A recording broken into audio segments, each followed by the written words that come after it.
Everyone all right? I was telling folks earlier that it's warming up out there, so birds are chirping, students are happy, professors are happy as well. Life is good in Gunnison. So today we have I guess one of the various subparts of mitigation, kind of an introduction to what climate change mitigation is. And we're going to follow this week up with a great speaker next week, Kristen Sabeth. She and I worked on assessment report 5 for the working group 3 of the IPCC. And so she was also at PIC in Germany. She's now in Breckenridge doing some consulting work. So she's going to join us virtually next week and talk about the policy science interface within the context of climate change mitigation, and also share some case studies along with some overarching findings from the 5th assessment report from Working Group 3. But today, my intention is to give you all kind of a broad-based overview of mitigation, a few kind of frameworks where folks are thinking in terms of mitigation, and also some overarching trends to help us identify what it is that we need to mitigate, first off, and why mitigation is even of concern. So, there are plenty challenges, right, that we are facing in the world today. But I think that, two that are linked very, very closely are climate change and human development. One impacts the other impacts the other as well, right? There's quite a bit of links and interchanges across these two, and both of them are quite challenging to solve in isolation of the other. So first off, climate change, right? Climate change will impact, or is impacting everyone, everywhere, at any time, in various different forms. Higher intensity storms. We see, never seen before droughts in different parts of the world. We also see shifting climate patterns. We see, at least last year, there was rain in July. We were having a discussion earlier that even yesterday afternoon here in Gunnison, right, it was a rain, snow, hail, wind, whatever mix there was, midway through February. And there's hurricanes or intense storms where or when there shouldn't be. Back in, December or January, there was a tropical storm churning off of the Pacific, right in December, January. It's not hurricane season. A couple years ago, Sandy up in New York, right? So all of these things are kind of indicators of climate change. So as Friedman called it, global weirding, right? Global warming, well, perhaps it's more something like global weirding. Now, human development, right? There's the haves and the have-nots. The global north and the global south is one way of broadly separating the haves and the have-nots, and we'll go through kind of some trends between the haves and the have-nots. But we see that global north and global south are kind of separated in that manner. Yes, of course, Australia is down here, right? New Zealand, but overall, right? This is a pretty nice general separation between the north and the south. Again, haves and have-nots. But more about human development.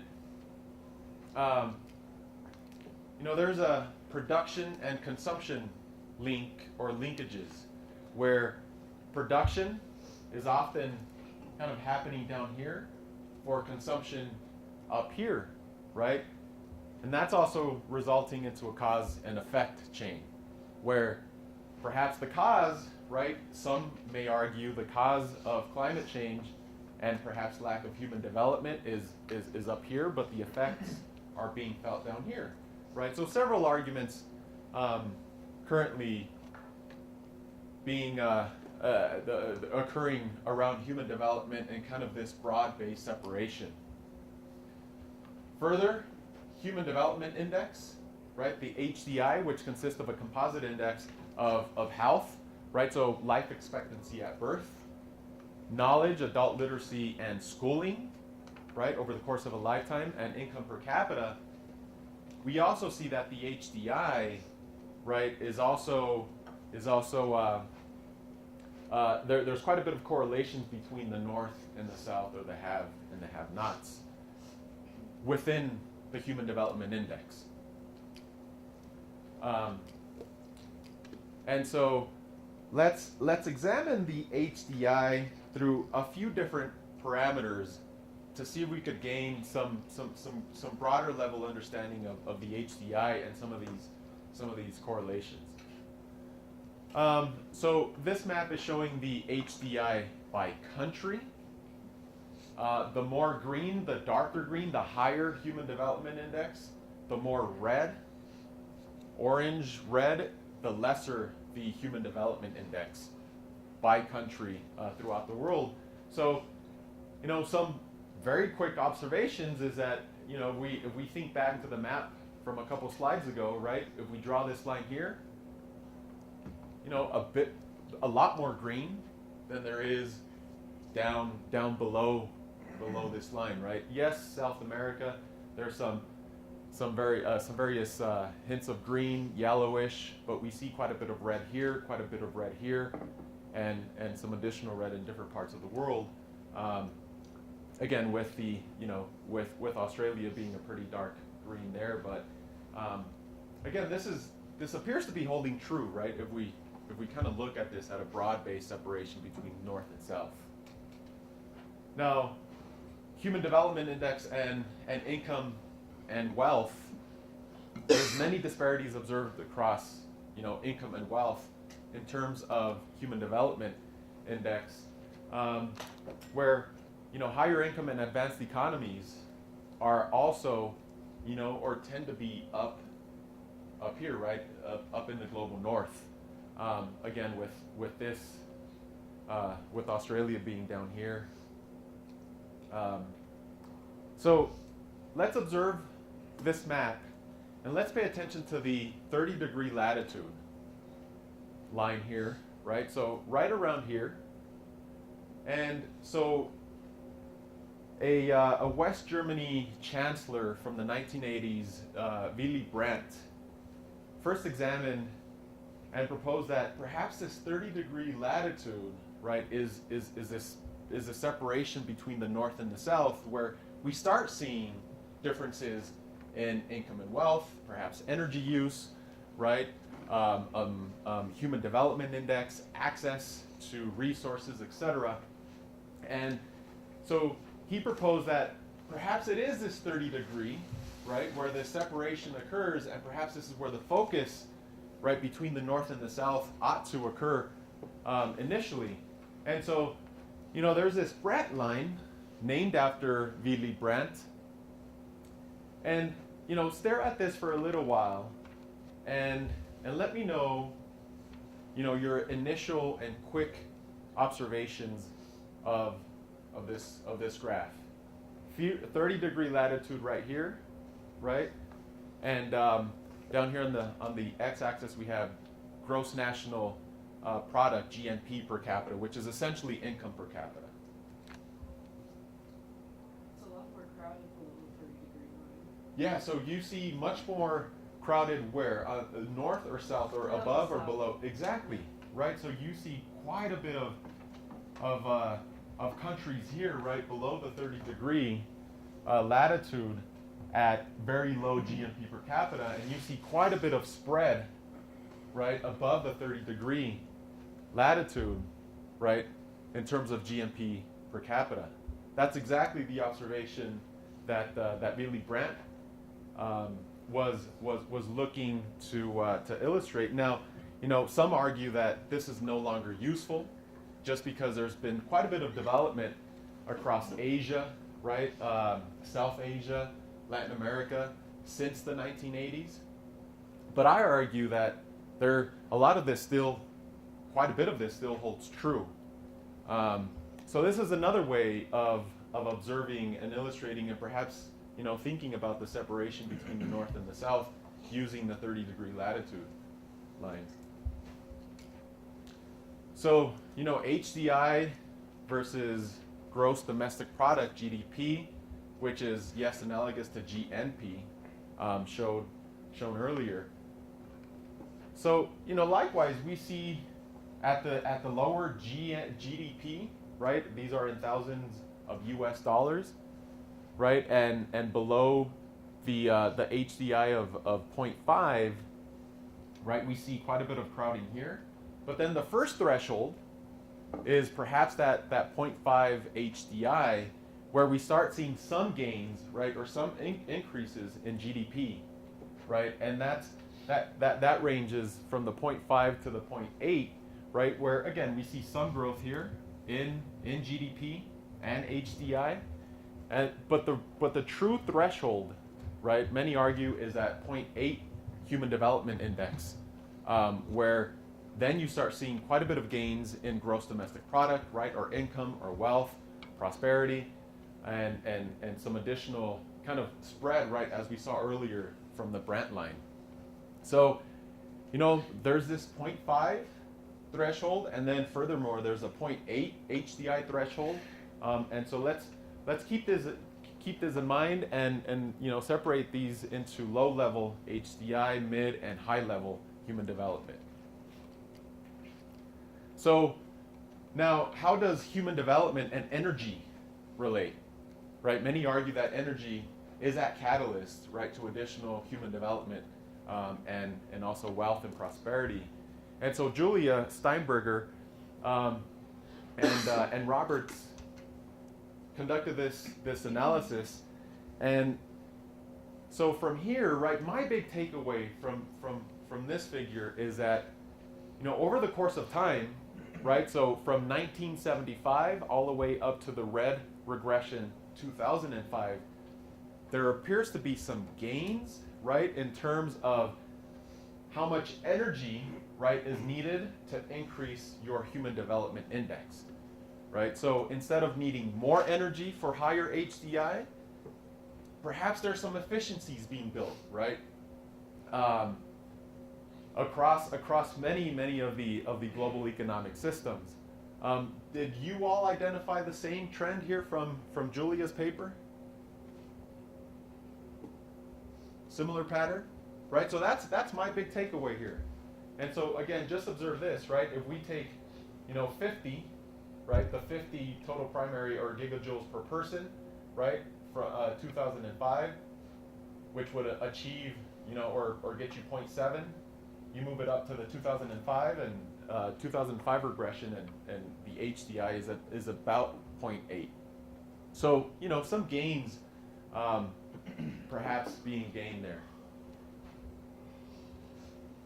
So, question for us all is that do we or can we agree that everyone deserves modern energy services, right? If assuming that modern energy services are that kind of pathway to prosperity or human development or kind of growth overall, can we agree on this? I don't understand what modern energy service is. What you and I are receiving right now, Phil, right? So lighting, perhaps what you received at home earlier, to heat, perhaps to bathe this morning. I don't think everybody needs that necessarily. I feel like some people are content with their kind of not I guess the lack of energy services in the modern sense, right? Mm-hmm. And I mean, maybe they deserve it if they need it,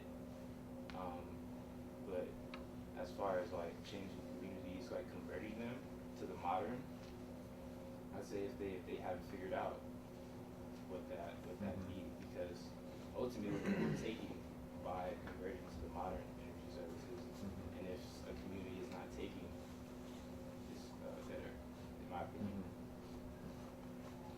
Brandon? Yeah, vehicles is a modern energy service. Right. You really transport yourself around, and I don't think our planet has the capacity for everyone to own a vehicle and burn gasoline like That would be a tough one. Yeah. So deserve is kind of a big word here, deserves what and who doesn't. Mhm. So that can get tricky, you know, and are you supposed to do it across the board, like everybody deserves the same thing? And how much modern energy service, you know, at what level? So that's Yeah. I'd say that cooking methods could definitely be modernized. I know that the Peace Corps has a lot of projects where they help people gain better, methods, whether it's like something to break up on the stove or something like that. Mhm. And that can help them, take away the incentives to deforest. A lot of people burn Mhm. and heat their food, with like biomass or biofuel, which at larger scales and larger levels, especially with, really high levels of poverty in the global south, that can cause a lot of deforestation. And there's quite a bit of implications to indoor air quality as well, right? Yeah. Yeah, I'm going back to what Rebecca was saying. It's like I think we deserve less in our country because the amount of light pollution that we create is just ridiculous. And it's just a waste of energy that's just constantly being consumed. Mhm. And so we deserve less. So, how much less? A lot less. So is it the 1 kW? Is it the 1 kilowatt I got my per person, phone- I got right my from phone the going. reading? Got my phone going. Just sitting there. And your computer, and your brain. Computer's in here, but his phone's going, my phone's going. So is All our it phones are 1 going right kW now. though? Is it 1 kilowatt? Add it up. What does 1 kilowatt look like for like a household? So What does that do? So here you go. Average in the U.S., right, per home, we use about 800 kilowatt hours per home per month. Average globally, it's about 200 or so per home per month. So there's quite a bit more there. At least in this country, right? At the household scale. So to give it to you in a different way, the industrialized world, right, on average uses 6.5 kilowatts. So this is power, kilowatt per person, which translates to about 200 gigajoules per person per year. Industrialized world. The developing world, on average, uses about 32 gigajoules, right, per person per year. So there's quite a bit of large of a multiplier there. Brandon? I think this question depends so much too on where we get our energy from. If you think about they're working so hard on cracking fusion. Like if you can figure out fusion, and they tout that as like unlimited energy for the whole world. It's clean and doesn't pollute at all. So if we find ourselves in a world like that in 10, 15 years, then do we need to limit our energy consumption? We can just, if there's unlimited energy. Light pollution.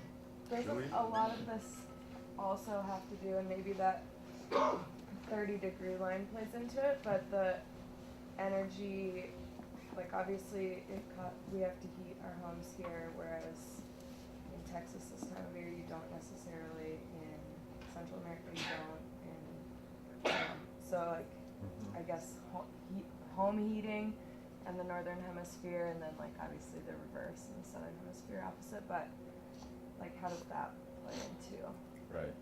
the average usage? So in about 20 slides, and this is a monster presentation, but in a few slides, we'll examine the end uses of buildings, of commercial and residential, to perhaps gain some insight into that. And so I agree, right, while in the global north, there might be some heating requirements, but in the global south, there's quite a bit of cooling requirements too, right? Refrigeration, that perhaps is not in place currently, but if we do provision that, perhaps, the kind of developing world average is also going to increase quite substantially. Casey? I think it's also important to consider all the residual effects of energy use. Like, if we were to discover fusion, there's still waste that comes with development and using energy, so that also would play a part in Right. usage per person. Absolutely agree. Two other points here. The U.S. average today is 318 gigajoules per person per year. So each one of us, right, uses or demands that much energy. Again, this is the average for industrialized economies, right, or countries. Germany is about, it's under the industrialized and quite a bit below the U.S. average, right, at 168 gigajoules per person per day.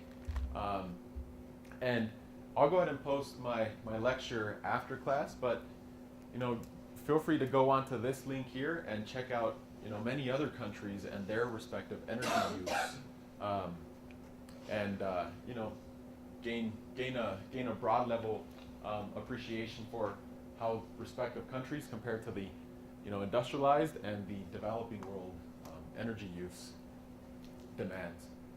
So Julia Steinberger mentioned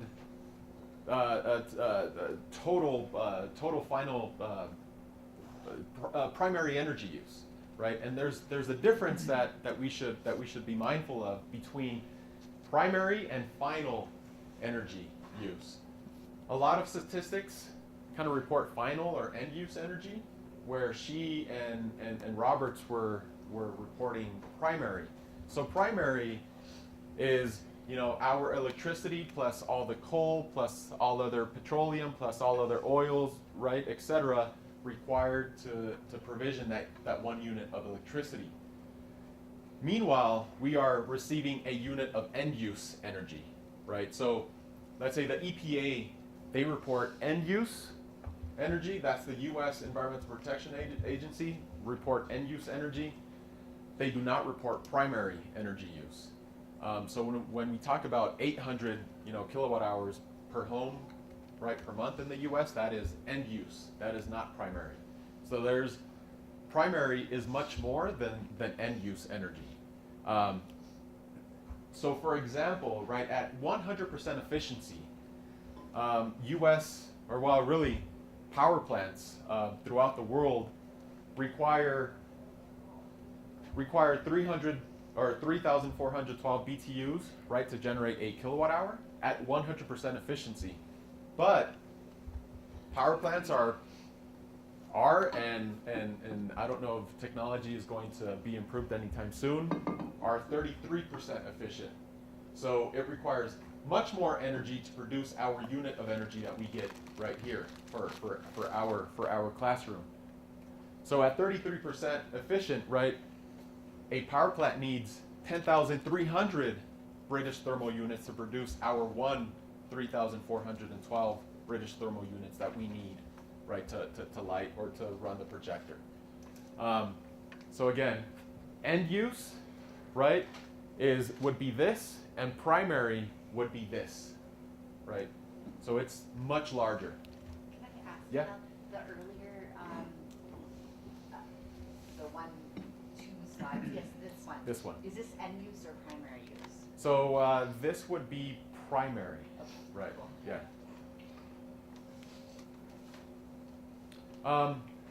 So taking a broad look at total final, right? So this is end use, final energy use in different parts of the world, right? If we focus in on these 2 bars, U.S. and Canada, or the northern part of North America, right? We see that transportation. Brandon mentioned this earlier, right? Transportation is a big chunk of our energy use, followed by manufacturing, right? So we still have quite a bit of a large manufacturing base in our country, contributing to quite a bit of energy use, and OECD Europe less than U.S. and Canada, and we are, to also kind of address some of or one of your questions, is U.S. and Canada, how do we compare to perhaps the rest of the world?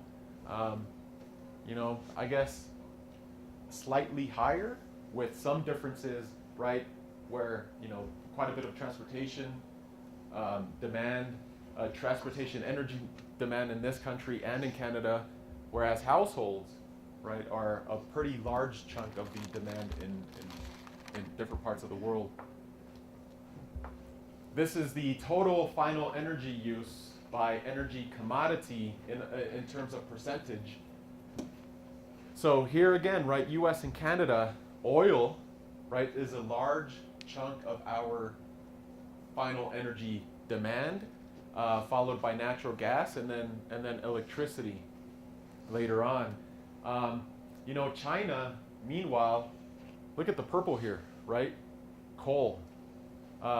India, quite a bit of renewables there. So, you know, there's quite a bit of distinction, right, within these global regions of what energy and how energy is being used.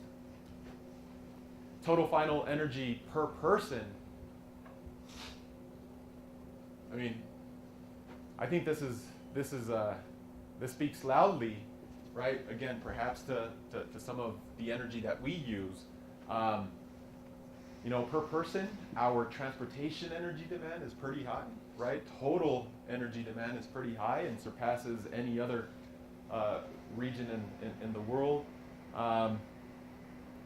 You know, China is there, Mexico, neighbor there, and then, you know, we have OECD, right? Other developed parts of the world, perhaps global north, right? Still kind of higher than the others, but you know, yes, some opportunities, but I think this reflects on our total energy use. For that figure, do you know examples of what other might be for what they're taking into consideration for that? Let me see. So manufacturing, household services, transport. I didn't know if you knew offhand, like No, you know, specifically this figure. I don't. Okay. Yeah, overall it's a small chunk of the total pie. You know, and it does reflect some opportunities in some different areas. But I could look into that though. Okay. Yeah. Thanks. When they say rest of the world, is that the average of the rest of the world, or like the sum of? So this does not include any of these guys here. So just everything. Right. else? Everything else. Right.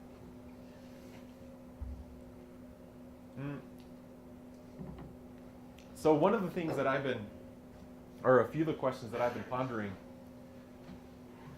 include, to what extent are we able to provision energy, right? Showing that energy is a critical path to development, and an increased human development index, while not negatively impacting climate change. Do y'all think it's possible? Provision energy, right, across the world, and as we saw, there's some pretty big disparities. While increasing HDI, right, there's quite a bit of folks below the 0.5 threshold, number of countries within the 0.5, 0.8 band, and a few others above 0.8.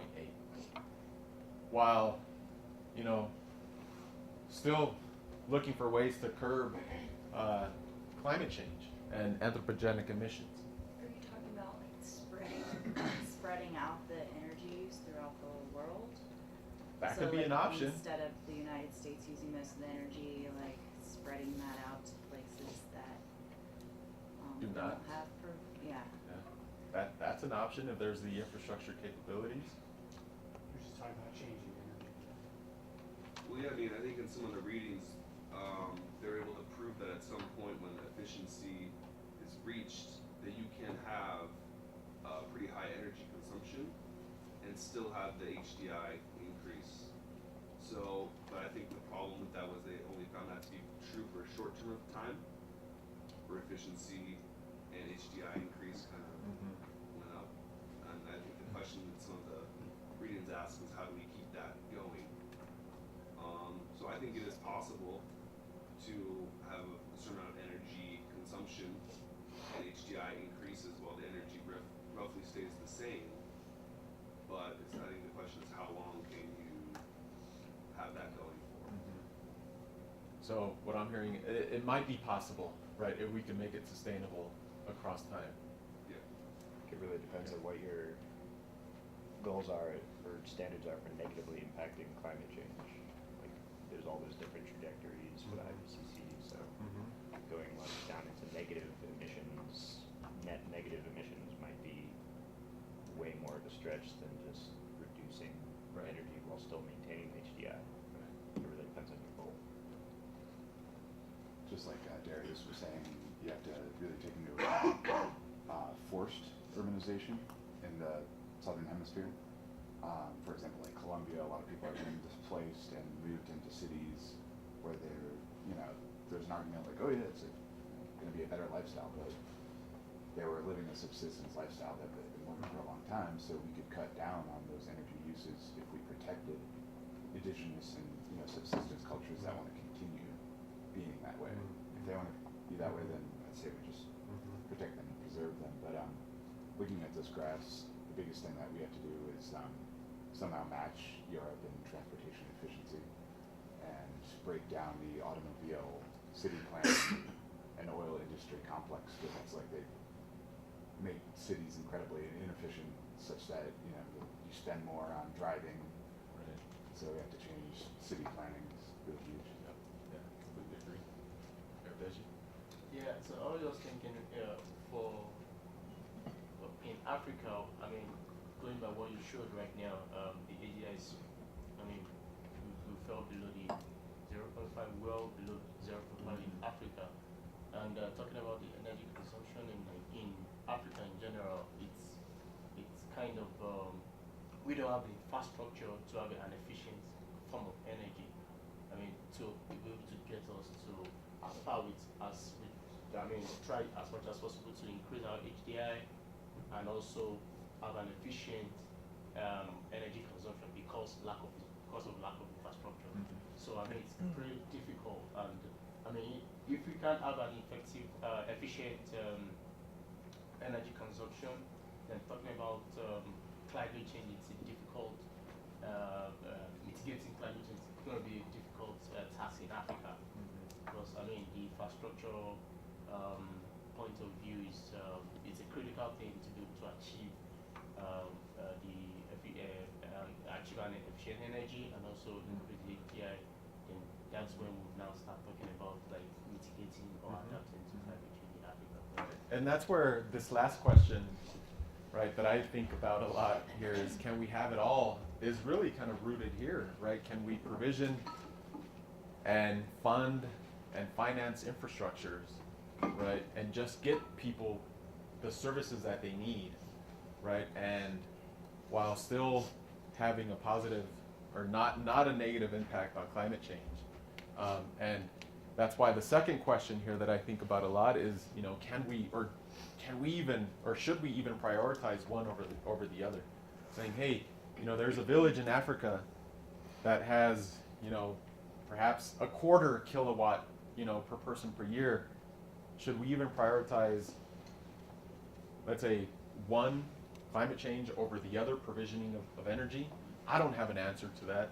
It's a very difficult question, but I think that the transformation of the system, of the service system, right, whether it's energy or not, I think that's a critical pathway forward. So there's also quite a bit of discussion of a separation between, yes, I mentioned global north and global south, but Annex 1 versus non-Annex 1 countries. So Annex 1, per the OECD, are pretty much industrialized countries, along with countries that are economies or considered economies in transition, right, such as Russia, the Baltic states, and Central and Eastern European countries or states. Meanwhile, non-Annex 1, and this is straight from the UNFCCC, are mostly developing countries. And a few things to note here, right, per the UNFCCC's definition, right, these countries are especially vulnerable to adverse impacts of climate change. They often include low-lying coastal areas, right, and these countries are also prone to desertification and drought. And there's quite a bit of challenges recognized, right, by these non-Annex 1 countries, and so the UNFCCC, right, has set up, right, this composition to try to funnel resources from Annex 1, Global North, to non-Annex 1, Global South economies or countries. And so this is another classification that we see. And in terms of greenhouse gas emissions, right, there are also quite a bit of differences, right? Not only energy use and income and wealth and development, but also greenhouse gas emissions between these two, right? So, right, we saw kind of the separation here, right, between global north and global south. Well, these colored countries are Annex 1, right? Developed or industrialized economies. And so this scale down here is showing the growth of greenhouse gas emissions from the base year of 1990 up to 2012. So the more green, there's been a decline in greenhouse gas emissions between that time period for these countries. The more purple-ish, right, there's been a positive growth in greenhouse gas emissions from 90 to 2012. So we see some green, and we see, you know, some purple as well. China's not an Annex 1 country. They are not Annex 1, right? They're not industrialized. Many do not consider China to be industrialized. They consider it to be, at this point, a economy in transition. But it's also worth noting that this classification was from the 1992 convention of the UNFCCC, right. And again, right, so a lot of the argument is that, well, is this classification even worthwhile today after Asia, South Asia, right, and quite a bit of Asian countries have gone through some development. Latin America since then has also experienced quite a bit of development. Again, I think it does make sense because these disparities, you know, still hold true between Annex 1 and non-Annex 1. How is Greenland considered an industrialized country? I couldn't answer that. Because it's part of Denmark. Aren't they technically still part of Denmark? Yeah. I don't know. Okay. Yeah, I didn't look at any one specifically. So let's look at global greenhouse gas emissions, right? Energy, there's development, there's the HDI. How about greenhouse gas emissions globally, right? Currently, emissions annually are about 50,000 million metric tons carbon dioxide equivalents per year. From the summary for policymakers from AR5, Working Group 3, we see the 50,000, right, million metric tons, with a bulk of these being attributed to this yellow here, right, CO2, carbon dioxide from fossil fuel combustion. And you know, there's some CO2 from forestry and land use changes. There's methane, right, and nitrous oxide up here, but the bulk of it, again, is CO2 from fossil fuel combustion. And so looking at greenhouse gas emissions globally by economic sector, right, as we saw earlier, right, transportation is a big one. Industry is also quite significant.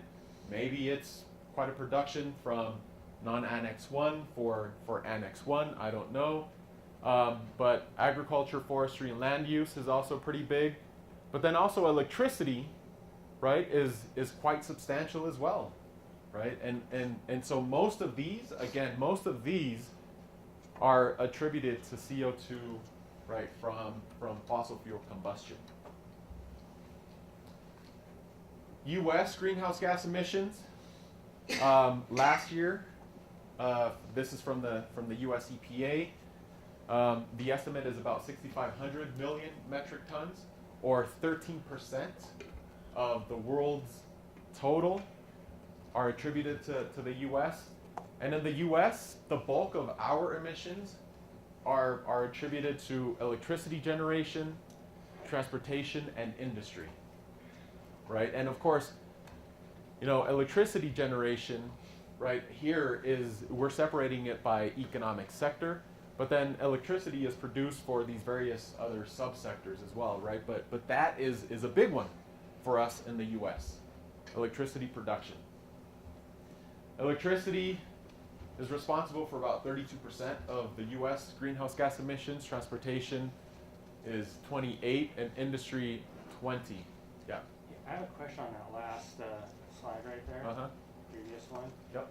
That little dip around 2008. Was that because the economy Very crashed? well could be, right? Very well could be. But since then, so there's this dip, right? Goes back up, but then in the U.S. at least, there's been some efficiency gains of late. So yeah, there's some progress there, but yeah, I think the '08 was a recession there. And so looking at fossil fuel combustion by sector, right, and fuel type for the U.S. economy, we see that electricity generation, right, being that big generator or the source of national greenhouse gas emissions, right, the bulk of that is from coal combustion, followed by natural gas combustion, transportation, no surprise, petroleum with a small sliver of natural gas, and industrial natural gas and petroleum, and commercial and residential. These are end use, right? So it's Philip firing up his heater in the morning, right, and combusting natural gas. I leave it on all night. I bet. Blast it. Yeah, 80 degrees, 90. So similarly, right, in the U.S., a bulk of our greenhouse gas emissions are CO2, right? More than 80%. And in fact, this holds true for a large part of the developed or industrialized world, where a large part of CO2 or greenhouse gas emissions are CO2 based, right? So directly from fossil fuel combustion. Methane, nitrous oxide, right, and these are from agriculture and industrial processes, are less in the U.S., less in industrialized countries as well, and much more prominent in non-Annex 1 countries. Colorado greenhouse gas emissions, 130 million metric ton CO2e, or about 2% of U.S. total. This is from the state's emissions inventory. So, like national, a lot of our greenhouse gas emissions are also associated with electricity production, followed by transportation, right? The green here, and the purple is residential, commercial, and industrial, and fuel use. So, beginning to highlight some potential opportunities for us here in the state to consider what needs mitigating. Gunnison, greenhouse gas emissions. I didn't bother to show you, how much we are in terms of in respect to state. I know it's bothering you, Philip, but I could compute that real quick, or U.S. or global. But nonetheless, there's some pretty big opportunities. I think the first one would be to take this 2005 data and say, gosh, what has happened, in these 10 years, and how different is this, right? How different is our residential, commercial, transportation, waste, agricultural, and other greenhouse gas emissions. And so, and then we could start looking at, hey, these could be some really big mitigation opportunities for our county or for our community based on an updated study. But regardless, though, based on a couple years ago, 10 years ago, we see commercial buildings, right, or all buildings, right, of total are about half of the valley's greenhouse gas emissions, with transportation, trailing it at a very, very, very close second. So let's look only at a few determinants of greenhouse gas emissions by sector. First off, electricity production, and I'm going to race through these and try to take some questions before we jump into our next part of the class. But first off, right, the carbon intensities of electricity in grams of CO2 per kilowatt hour throughout the world, the more red, the higher the intensity, right, for producing a unit of electricity. Right, we see the U.S., India, China, Australia with some potential opportunities there. In the U.S., these are in pounds of CO2 per megawatt hour of electricity. The more red, the higher the intensity. right? Perhaps some opportunities here as well. But overall, there's a bunch of red, at least the way I interpret this, right? A bunch of red in the U.S. Electricity production in the U.S. How are we producing that electricity? Bunch is coming from coal, followed by natural gas, some nuclear, and that's increasing currently with a little bit of nuclear, more on the East Coast than here. But the EIA is also forecasting, that coal is going to be a prominent part of our grid mix going forward. So buildings, commercial and residential, some of the things that we see here across the world. So thousands of terawatt hours, right? So energy use, end use at the building scale across the world. The U.S., right, by far the leaders in end use energy for both residential and commercial, with Europe perhaps a close second. Floor space, right? Also, we see us in residential floor space being the leaders there. Commercial, not so much. I think there's quite a bit of comparisons with the EU, even Japan, right? Only slight differences between the U.S. and other countries in terms of commercial floor space. We at least this one chart, the one takeaway is that GDP, right? So perhaps a measure of prosperity and growth and development is outpacing floor space growth. So maybe a good sign, right? And this is U.S. commercial data. For residential in the U.S., we see population, right, increasing at a slower rate than total number of households. So what this means is that the number of people per household in the U.S. is decreasing while, our number of homes, right, that we are building and demanding are increasing, right? So instead of having perhaps 3 or 4 people per home, now perhaps there's only 2 people per home, right? And each one of those homes has its own set of energy services, right, and other demands, right? So those services going to 2 people instead of 4, for instance. Buildings, U.S. residential, single family average, right? Increasing here, multifamily average, right? Pretty steady over the course of the last 20, 30 years. And then average household size, as I mentioned earlier, right, is decreasing from about, let's say, 2.8 down to 2.5 people per home over the course of that time.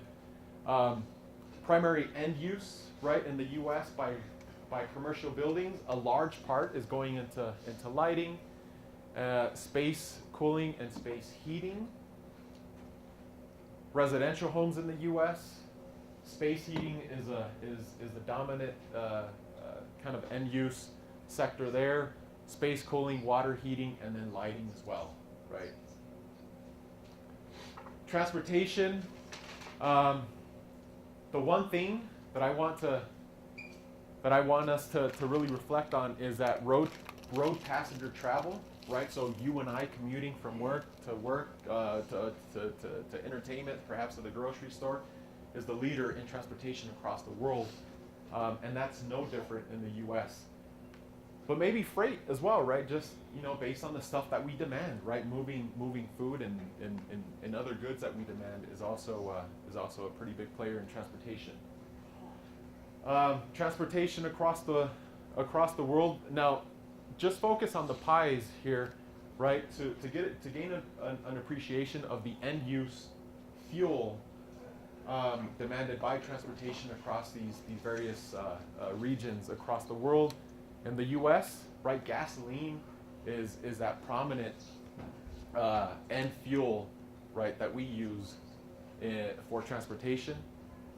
Let me skip over a couple of these now.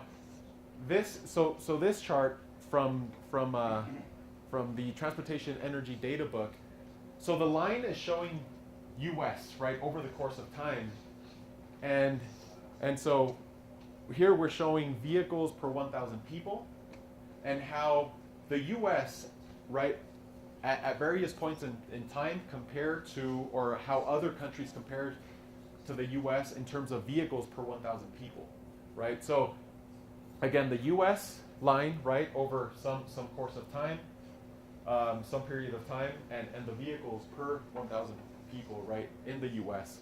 And so, for instance, right, what let's say what we had, right, in 1950 or so, right, in terms of vehicle per 1,000 people, is what Eastern Europe achieved in 2012. Right, so there's quite a bit of a leg there. Here, let me give you another example.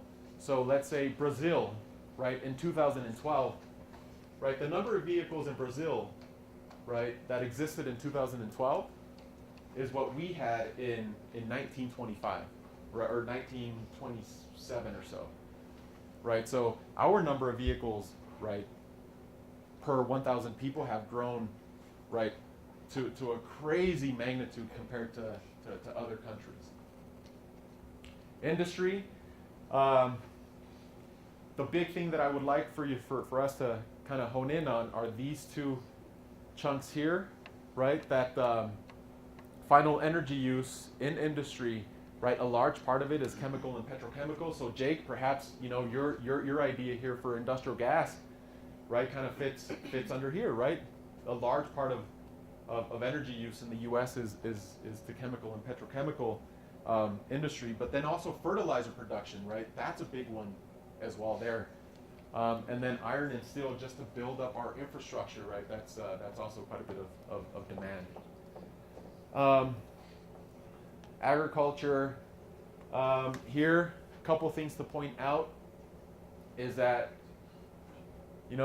at least across 3 models, right, and this is straight from the IPCC assessment report 5, the greenhouse gas emissions from agriculture, right, a large part of those are occurring in Asia, and quite a bit of development, quite a bit of demand, production, right, to meet that demand, and perhaps a beneficial kind of weather as well for production of various food kinds.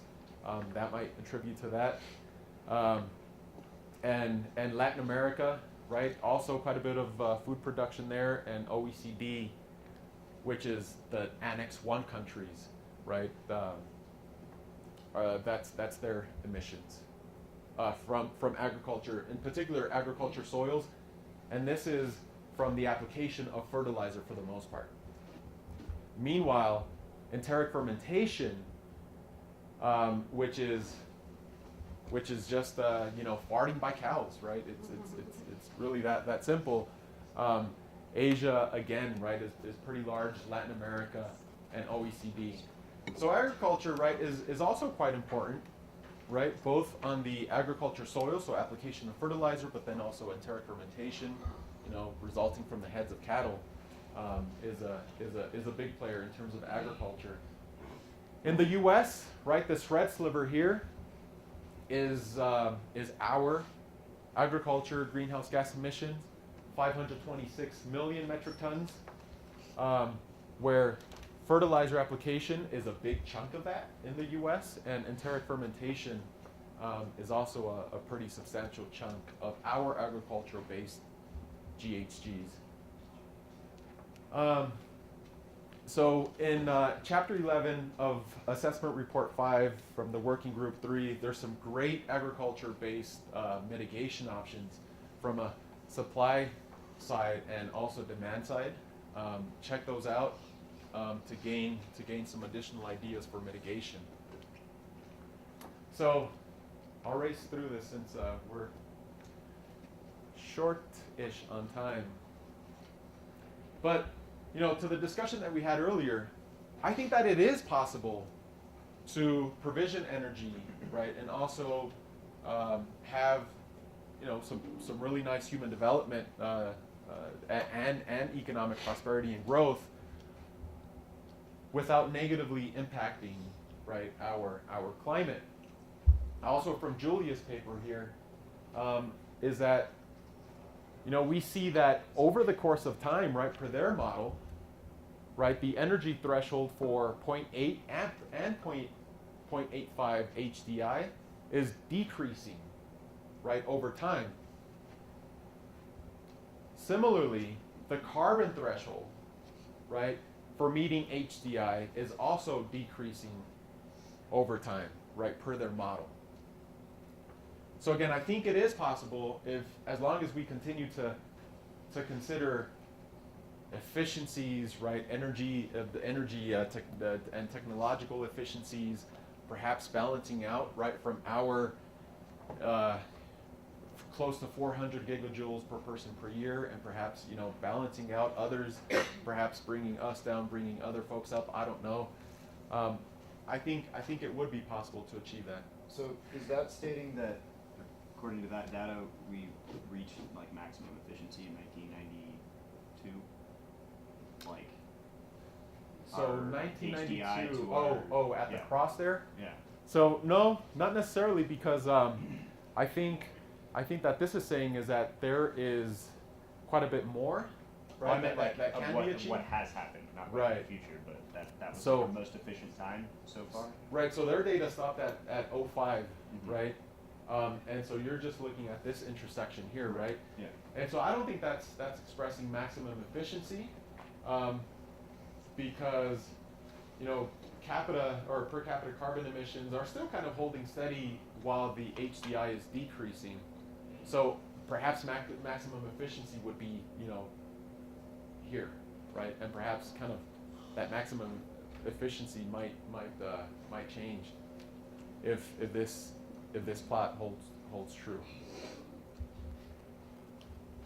So really quick, so mitigation, right?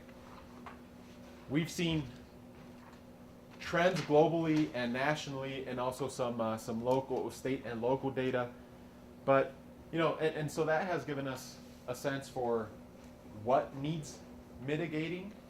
Now let's look at how to mitigate. And so there's a little bit of math. I'm going to warn you, a little bit of math coming up over the next couple of slides, but it's pretty simple, right? To compute or to model mitigation, right? There's three variables. That's it: base energy use or greenhouse gas emissions, which we saw from some of the previous trends, and then we need also expected energy or greenhouse gas saving or greenhouse gas emission savings for a particular action, right? And also anticipated participation rates, right, from that action. And so, we have a pretty simple equation where the total greenhouse gas emissions mitigated, right, are the product of these three variables. I'll let that process a little. So greenhouse gas emissions mitigated equal greenhouse gas emissions or energy use kind of baseline, multiplied by expected savings, multiplied by participation rates. So one quick example, right? So some community, right, has so many people, so many homes, and some local energy office says, hey, you know what, we're going to pass out 2 free CFLs, right? And data shows that each kind of pair of CFLs is going to save 1.5% of electricity or greenhouse gas emissions, right, per home. And this is per home that adopts the 2 CFLs. Total residential greenhouse gas emissions are close to 2 million for this community, 2 million tons. And so, let's assume that in this community, about 40% of homes, buy into this initiative and say, yeah, I'm going to install my 2 CFLs. So, right, we take our simple equation. Can you all see the 3 variables that we need to plug into this equation?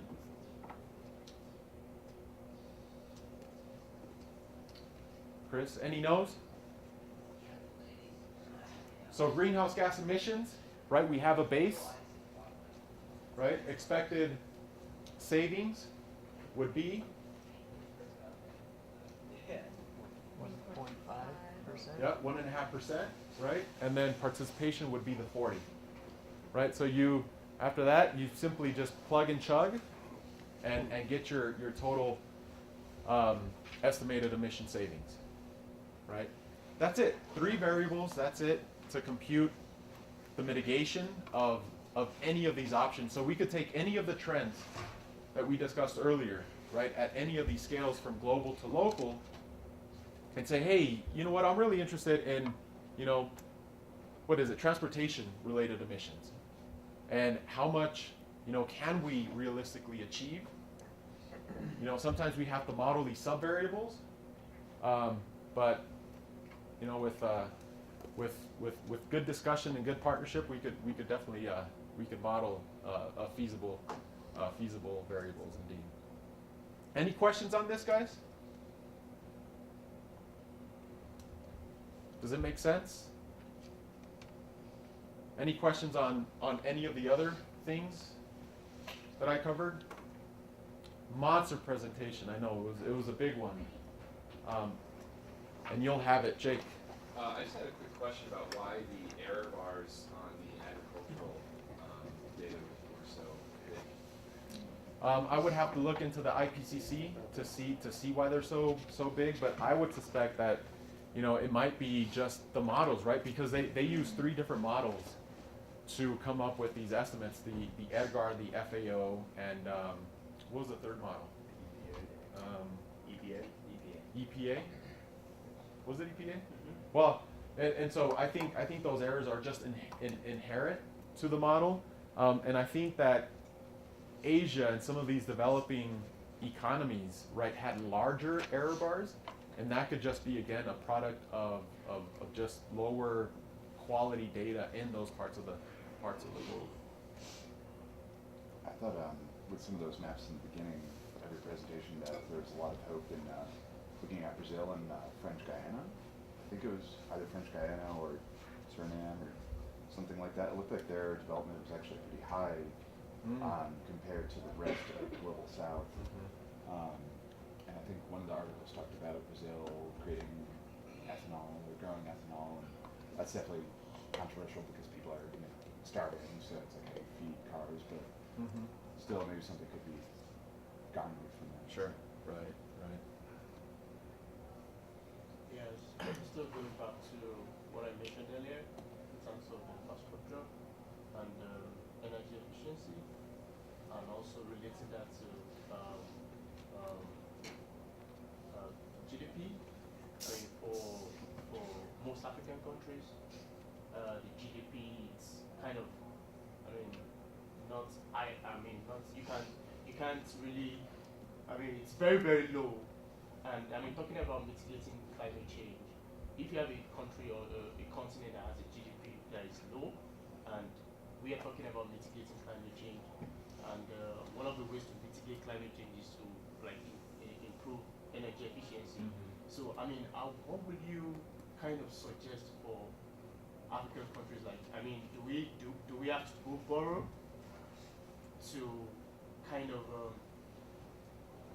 in our fight, in our quest to mitigate climate change, do we have to go borrow to be able to attain that energy efficiency, to be able to mitigate climate change? Or just kind of a thought that keeps running through my head, because we will just keep paying lip services to mitigating climate change if some of these criteria are not really tackled or emphasized. In Africa, I'm just like kind of thinking, and what would you suggest? Well, I think the first challenge there, right, and you and I would definitely agree, is infrastructure, right, and provisioning of services. I think first and foremost, that's the one thing that needs to be tackled, and through the UNFCCC, there is some financial mechanism, but that would take initiative from the African governments, right, to go ask for those finances to build out just services, right. That's it. And in the meantime, I think there's also an opportunity to create leapfrog technologies, right, that would create and would embed energy efficiency within those technologies. while also provisioning what some of these core services, right, for African and other countries. Did you have a question? Any other guys? I'll go ahead and post these lectures here shortly. Any other questions for me? I think we have a bunch to talk about, right, during our discussion sessions here coming up. But before that, we wanted to also spend some time introducing you to EMBS 690 and 694 syllabi, the Haley Fund, and fall courses. Yes, absolutely. So how about let's welcome Dr. John.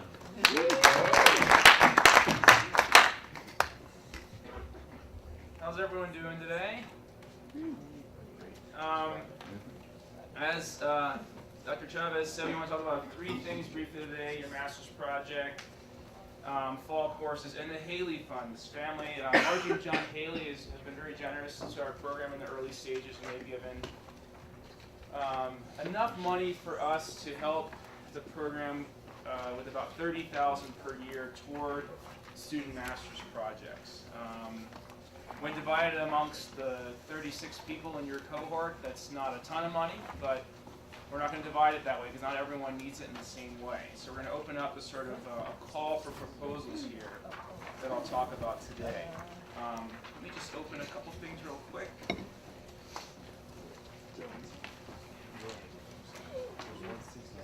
And while Dr. John is opening a few things, you'll notice that I've passed along 3 different documents to you. Just set those to the side. We're not talking about those right now, but there's the 690 syllabus, the 694, which look really similar, and there's a checklist. So you should have 3 documents, or they should be coming along. Sorry, I didn't know this was class, and all the paper. I think we need an extra 690. Yeah, we don't have any checklists. It's on the way. That's the one that's the way side.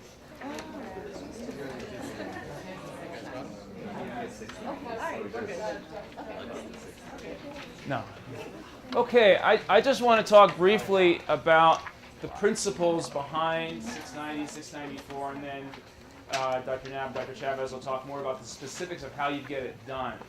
When I was first designing the program, it was very important to me that we have a required master's project. And you look at the top MEM programs out there, I think 2 of the really cutting edge programs are Yale's MEM and UC Santa Barbara's. They don't have a required master's project. At Yale, it's an option.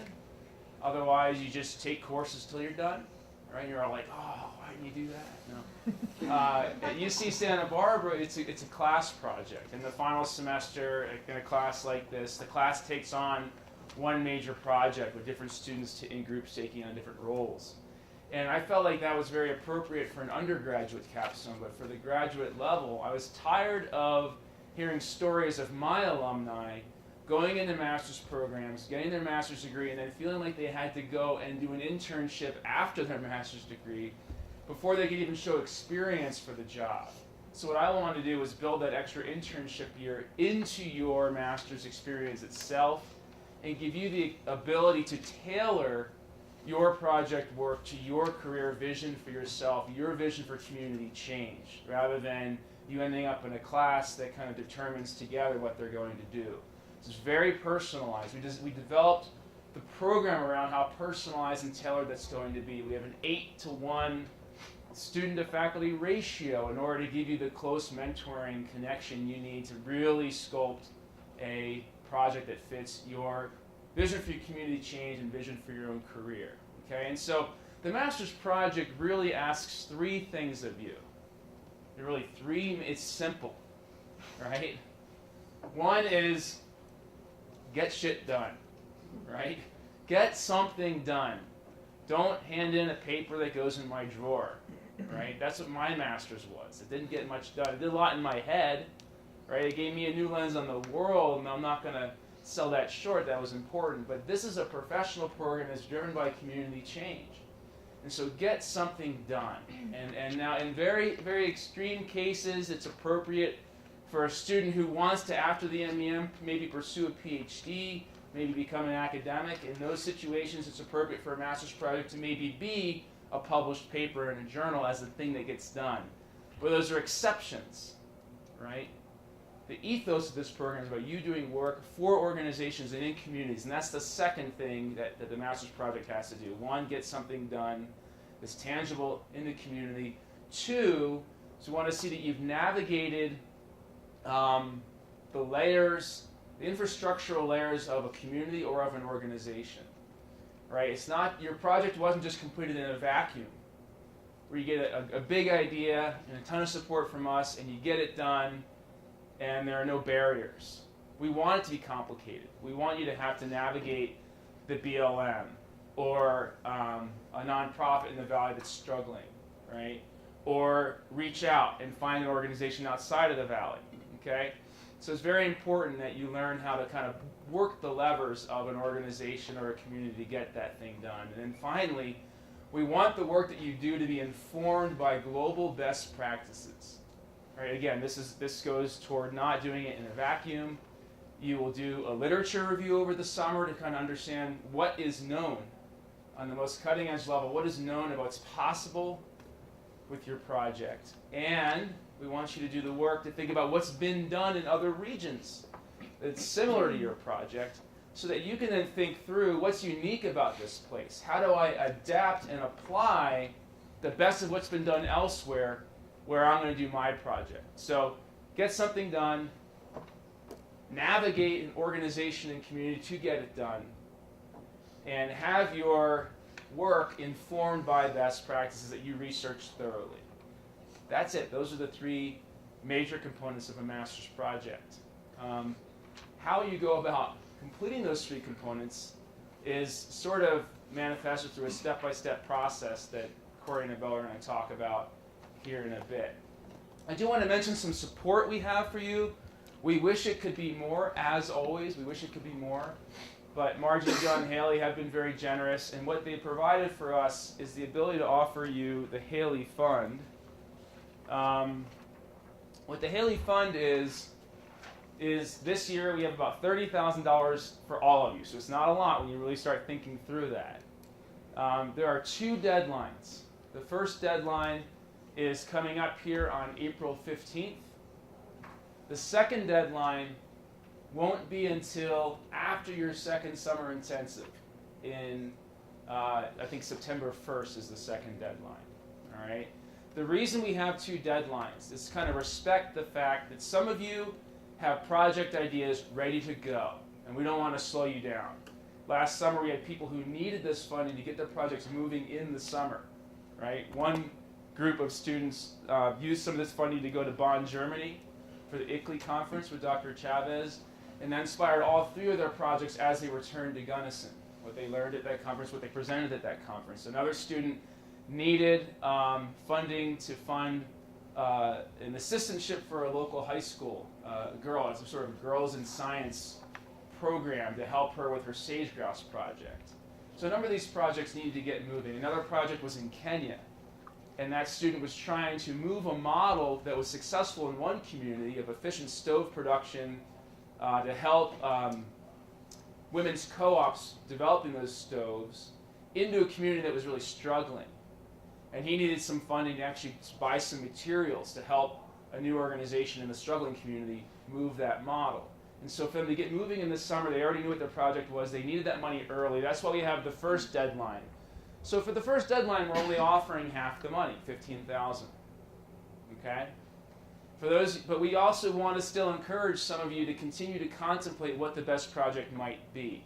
You'll see in the checklist from Knapp and Chavez that you do still have some time to figure that out, to really research the best project for you, and the best organizational and community partner for you, and the best region for you. And so we want to give you that time. So the second round, September 1st, will be the other $15,000.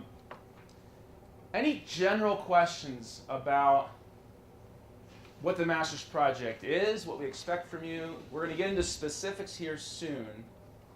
Just in terms of the general philosophy, you know a lot more than the students 1 year ago, right? There was no established model of what a project could be a year ago. So they were sort of in the abyss. given some of the advantage of creative freedom, because none of us knew what it was going to look like, but also they were kind of left to themselves. You all already last summer saw all of those panels, remember, of them presenting their project proposals and their project development. In May, during finals week, we're going to kind of hold a conference that all of us attend, including the undergrads, where they present the completed version of their projects. Before May, as you'll hear, in April, you'll have kind of a boot camp that sets up your projects. So you got a lot of advantages over the group last year, but do you have any quick questions for me now? Will we be able to find this file? Yeah, I'm going to email this out to everyone. This is the RFP for the Haley Fund. And it's pretty basic what we want from you. A cover letter summarizing the title, the importance, your name, the organization you're serving, your faculty mentor, and your contact info. A 2-page proposal that just lays out what's the purpose, where and how will the project be completed, and what will be the positive organizational and MEM impacts of the funded project, right? We're only going to fund something that gets something done in the community, okay? We're not an academically focused program, right? And a spreadsheet of your budget. Last year we had faculty write letters of recommendation. We found that it ended up being just a ton of work. We already know so many of you so well. So what we're going to have you do instead is just list your faculty advisor here. And then if needed, we can contact your advisor for a reference and make it a smoother process. So it's easy for you. But if you don't follow these directions well, you will be disqualified, right? We want to treat this like a real grant. And a real granting agency, won't take you seriously if the budget's missing or if a key item from the budget's missing. So feel free to ask questions to make sure you follow through on that. Corey? I just wanted to say one thing, which is that all of the syllabi and the checklists are online under today's course materials in the ENBS 615 class.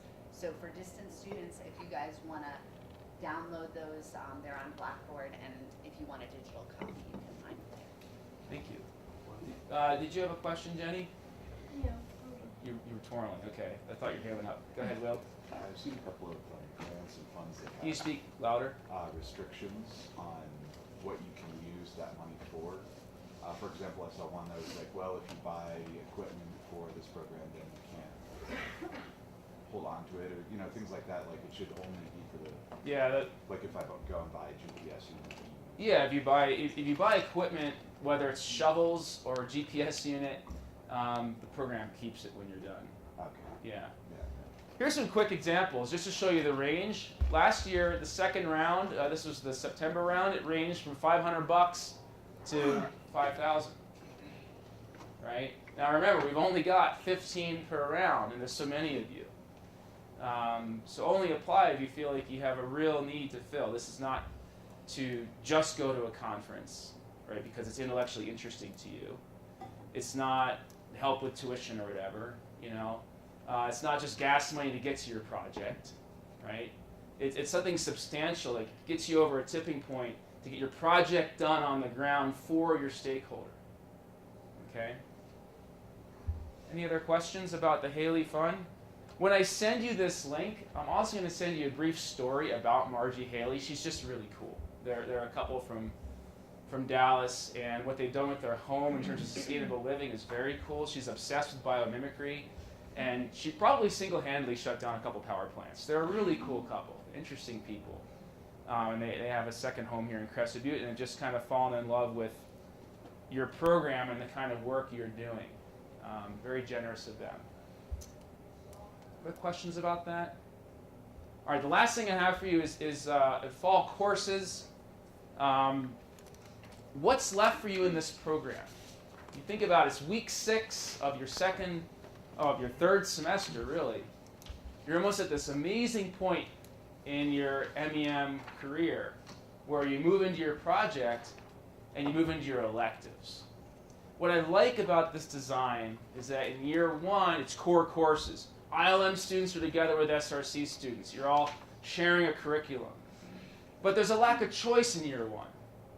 Year 2 is the extreme opposite, right? You're choosing your own project and really tailoring it to your vision for yourself and the world, and you're choosing the courses you want. So it really becomes a year of sort of tailoring it to you. These are the fall elective courses you have available to you.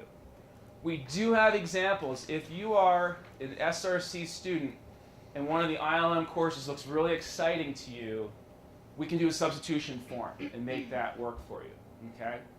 If it's a 620, it's an SRC course. If it's a 625, it's an ILM course. And we created one crossover. Okay? So for fall, when you think about next year, what's left is your project and 3 classes. That's a lot, but also that's it. Your project and 3 classes, right? 2 elective courses in the fall plus your project. 1 elective course in the spring plus your project. And you have a master's, right? That's all. But that's also everything. So in SRC, you have an international field course in sustainable resilient communities with Dr. Chavez. Do you want to mention anything about that? Right. So it's going to be in Latin America, highly likely in Mexico, with 2 kind of overarching objectives rooted in this course. The first one is going to be a plan, if you will, right, for a stakeholder, either community or a organization, and we're going to take some concepts of material flow analysis, life cycle assessment, and kind of organizational development for folks that are taking my EMBS 616 and applying that again to a community or an organization. The other kind of broad idea for that, and this was rooted from a recent conversation that I had with some stakeholders down in Mexico, is taking a tour across a few communities in Mexico and helping them identify their core infrastructural needs, right, for those communities, and helping them kind of navigate the possibilities of installing those needs for those communities. And these needs are going to be kind of mostly infrastructure-based needs.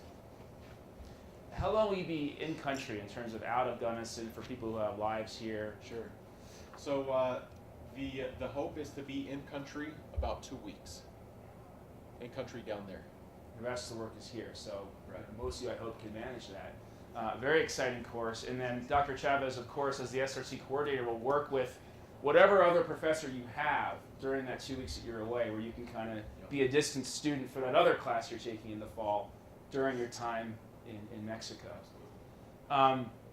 Conflict, and Luke Danielson, international lawyer Luke Danielson, who's given 40 years to conflict resolution work in the West and around the world around natural resource conflict, is teaching a course on conflict resolution.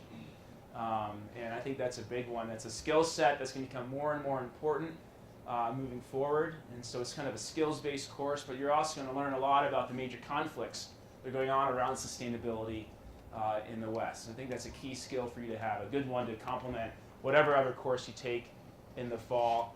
And then Brooke Moran's here. She's going to be teaching a sustainability consulting and coordinating course. We're seeing a lot of new careers emerge, both around developing your own consulting business, but also a lot of job openings have been coming out around sustainability coordinating, whether it's campuses or municipalities or corporations. They're looking for sustainability coordinators. So sustainability consulting and coordinating, would you like to add anything about that? Yeah, it will be very practically based, something new for you all. I know you just sit and read and take notes and take tests in this program.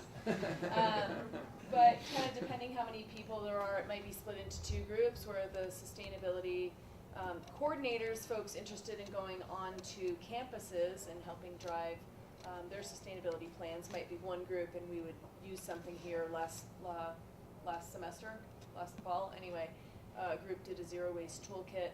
So they're, a project focused on campuses. We use Western as our laboratory.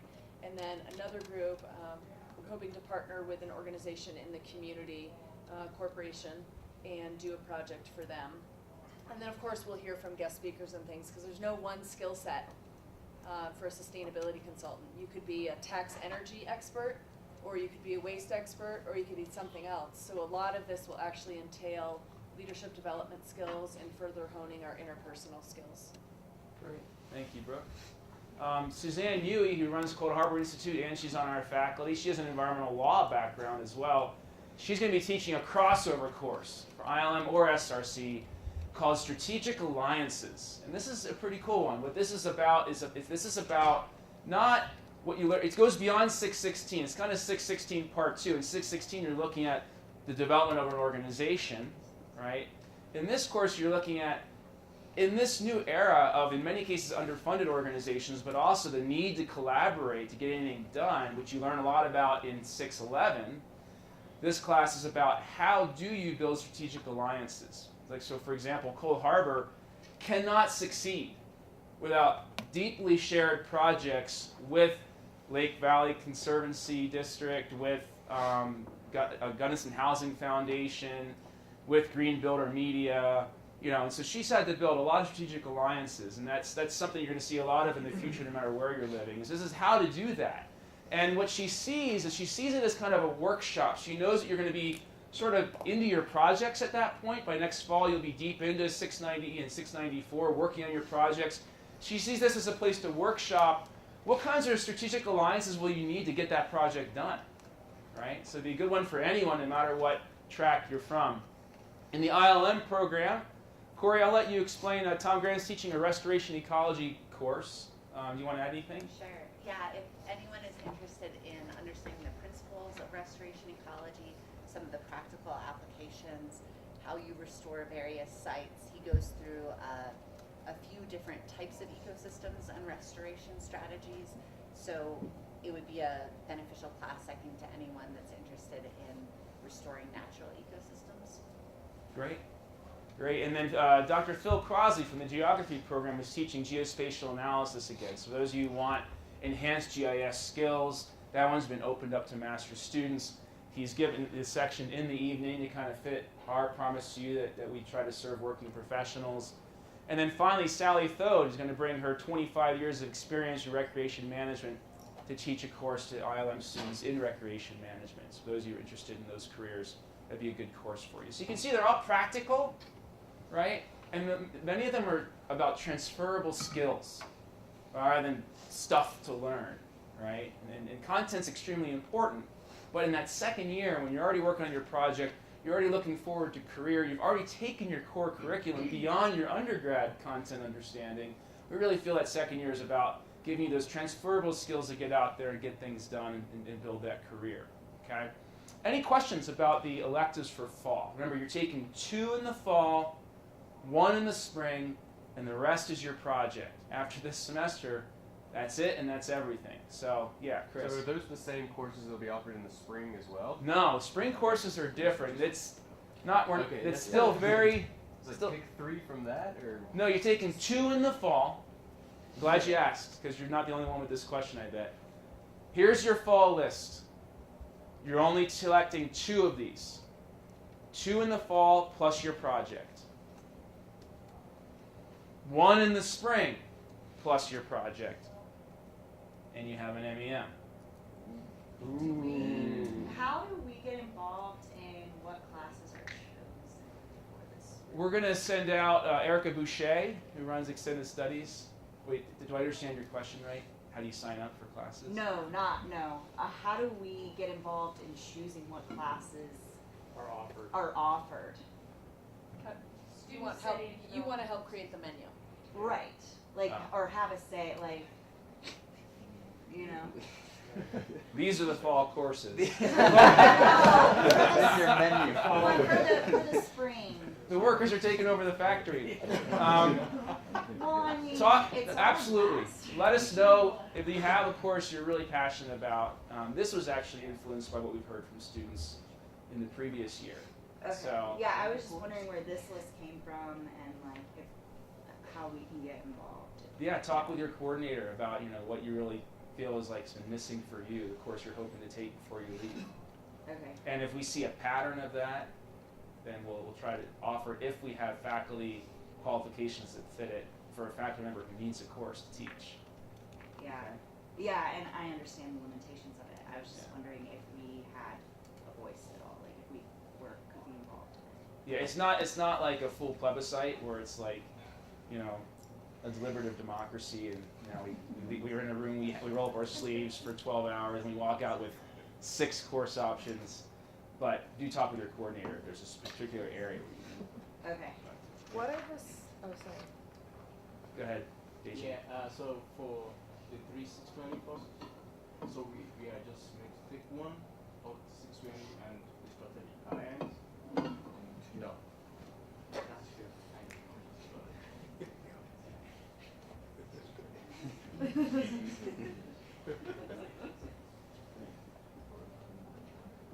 going?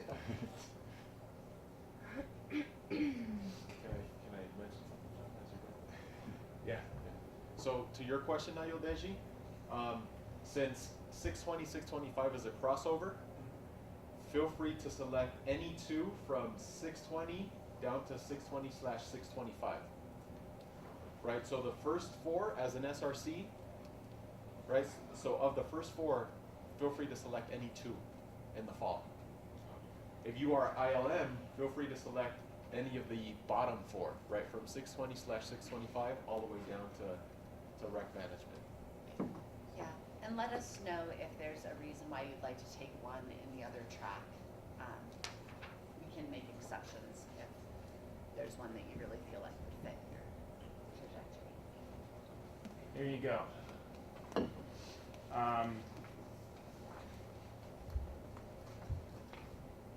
Here it is. This is what, other than 690, which is this summer, right, which you're going to hear more about in a second, here it is. Here's how you finish the program. If you're SRC, you can take 620. Unless there's one at 625 you're really passionate about. Same with ILM, you're 625. The SRC, here's how you finish. 620, 620, 694 in the fall. 620, 694 in the spring. Okay? For ILM, 625, 625, 694 in the fall. For ILM in the spring, 625, 694 in the spring. So you've got if you're ISRC, you got basically you're choosing 204 here. For ILM, you're choosing 204 here for fall. Tim? Regarding the GIS class, is that I know some of the students in the cohort number 1, took an introductory class before they took a higher level GIS class. Where would that GIS class fall in there? What did we work out with Phil, Corey? So this class is not an introductory class. So this is like prior kind of experience. So prior experience is good to have. How Phil starts it is he starts with some basic exercises to get everyone up to speed. But I know last year a lot of people felt like if you don't have any GIS experience before this, it could be a difficult class for you. Okay. We had a few people that took it with no GIS experience before and worked really hard the first few weeks and got through it just fine. We had a few other people that said, wow, I really need the intro class first. So yeah. There are online courses that you can take that are really easy and simple, and I guess I got it for free because I don't know if they're free, but but yeah, you could like do a 3-week online course to prepare yourself. Is it like a May? There's like a May block as well. Yeah. Or there was last spring. There's like a May GIS block. Summer session thing. How did that work that was for the intro. Yeah. It was a I think 3-week. that was an intro class that. People pulled it off with no background. Phil Crosley's very good about office hours and stuff, so it's kind of on you. If you really want to dig deep and do that extra work with him, you could pull it off, but it might be wise to look into either online or if there's a summer one as a prequel. I think Esri offers free training courses to employees, like once or twice a year to employees of companies that use their products, or potentially students. A couple of other like environmental stipulation things. It's worth looking into. Yeah. That's the course that I took. I think it's twice a year. Yeah. Can you tell us, I know that this spring might look different from next spring, but can you tell us what the spring offerings are that are going on currently to give us an idea? Spring we haven't 100% figured out, which is, please offer feedback. And if it fits the employment needs and expertise of faculty, then we'll offer them. But you can see how rough it is. I wrote foodie course, snap. I'm doing something with that. Which is an opportunity for you.